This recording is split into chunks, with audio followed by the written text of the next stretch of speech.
Je voudrais d'abord, si vous le permettez, féliciter et remercier Monseigneur Van Looy pour cette merveilleuse initiative de réunir les gens de différentes confessions, laïques et religieux, pour discuter et parler ensemble de thèmes qui relèvent de problématiques d'aujourd'hui. La guerre, c'est le mal. La guerre, c'est le chaos.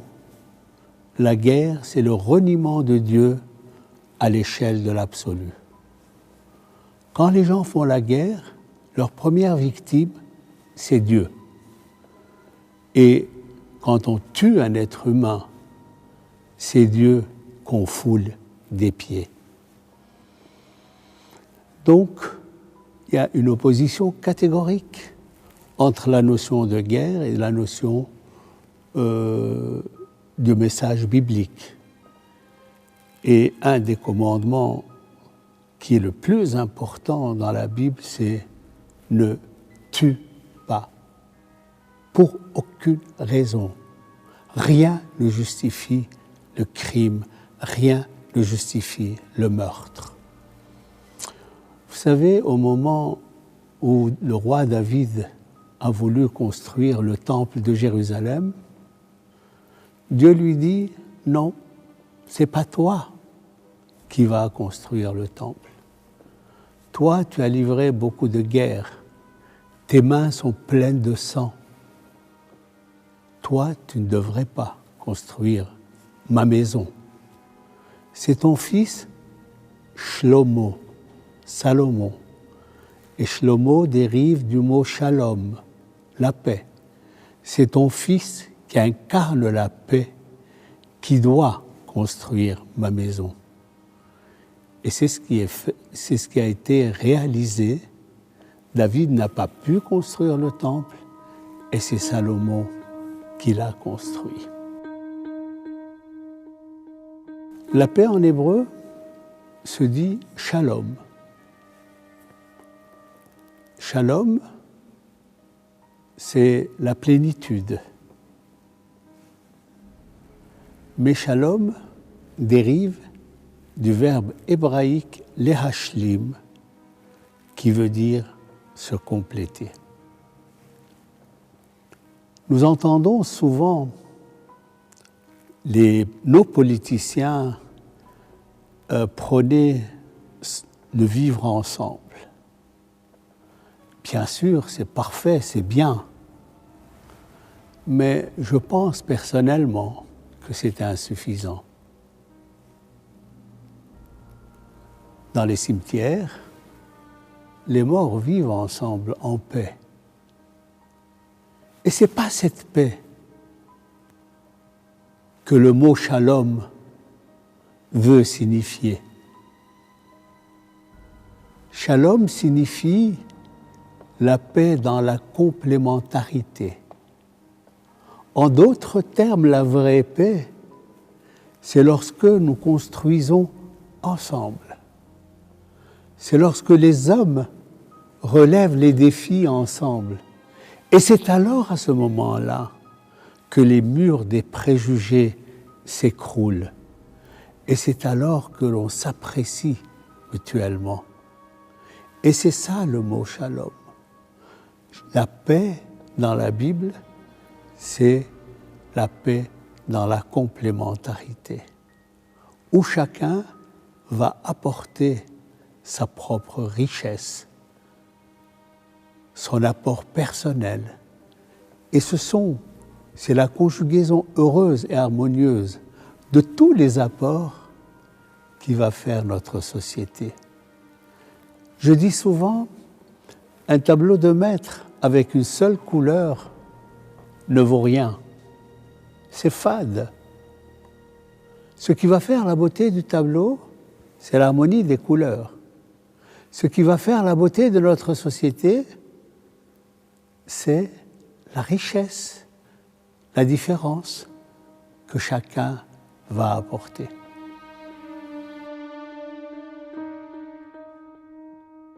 Vous savez, souvent, on parle beaucoup aujourd'hui de tolérance. Bien sûr, c'est bien, mais je trouve que le mot tolérance est totalement insuffisant. Je dirais même que c'est un mot malheureux. Pourquoi? Que veut dire tolérer quelqu'un? Tolérer quelqu'un veut dire supporter. Ok, j'ai pas de choix, alors je le supporte. La Bible ne dit pas je supporte. Chacun doit être accepté tel qu'il est et non pas tel qu'on voudrait qu'il soit. La différence a été introduite par Dieu dans le message biblique pour nous enseigner que la différence est une richesse et qu'il ne faut pas avoir peur de l'étranger, qu'il ne faut pas avoir peur de l'autre. Au contraire, on doit bâtir ensemble, construire ensemble. Et c'est là le grand message de la Bible.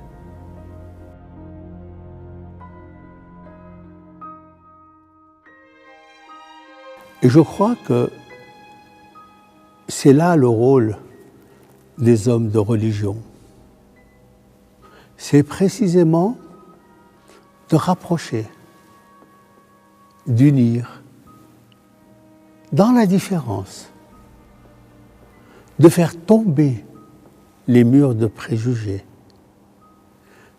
d'essayer de faire connaître l'autre et de le comprendre en ses propres termes pour mieux l'apprécier. C'est ce qu'Emmanuel Levinas appelle l'épiphanie de l'autre, la révélation de l'autre. Essayer de se rapprocher des actions communes, développer des rencontres. Je pense que dans les écoles, des expériences doivent être entreprises pour permettre aux gens de vivre des expériences ensemble. C'est ça qui rapproche. Quand on relève les défis ensemble, alors à ce moment-là, tous les préjugés disparaissent. On ne voit plus l'autre comme un autre, mais comme soi. Et c'est ce à quoi il faut arriver aujourd'hui. Des projets communs, dans le respect de l'un et de l'autre. Mais en réalité, il faut distinguer entre la religion et parfois ceux qui la représentent. Souvent, et c'est ça le grand malheur des religions, c'est qu'elles sont représentées par des personnes qui instrumentalisent la religion, qui utilisent la religion pour leur propre dessein, qui utilisent la religion comme un levier pour eux. Et là, ça devient problématique. Et c'est ça le drame. Mais par contre, la religion, dans son essence, toutes les religions prônent l'amour du prochain, la fraternité, le respect de la dignité de l'autre. Nous venons de célébrer la fête de Pâques. Quelle est l'idée essentielle de cette fête? Eh bien, la lutte pour la liberté, la lutte contre l'esclavage. Parce qu'aujourd'hui, on croit que l'esclavage n'existe pas. Mais on se trompe. Allez-y au quart-monde, allez-y au tiers-monde, et vous verrez des millions et des millions d'enfants, d'êtres humains, qui vivent dans des conditions innommables. Et c'est contre cela que la Bible vient et nous dit, à chaque génération, chaque homme, pas chaque juif, Chaque être humain doit se considérer comme si lui-même est sorti d'Égypte. Chaque homme, chaque femme doivent faire de leur vie un combat pour la liberté matérielle, la liberté spirituelle.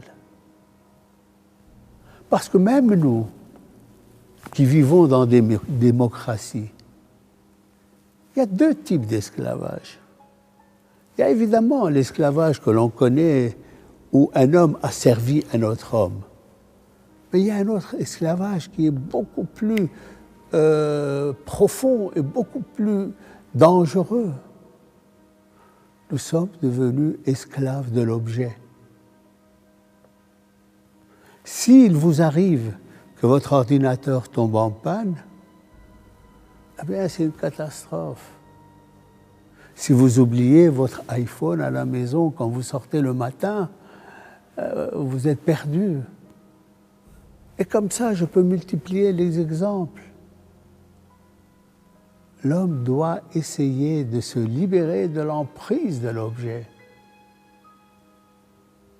Et c'est ça, la notion du Shabbat. Quand la Torah, quand la Bible parle de Shabbat, c'est quoi le Shabbat? Bien sûr, c'est se reposer, mais ce n'est pas ne rien faire. C'est s'arrêter, dire assez. C'est se libérer de l'emprise de l'objet et dire maintenant, je mets de côté. Maintenant, je me retrouve avec moi-même, je me retrouve avec ma famille, je me retrouve avec la nature, je me ressource, je me retrouve avec Dieu. C'est aussi une forme de lutte contre l'esclavage.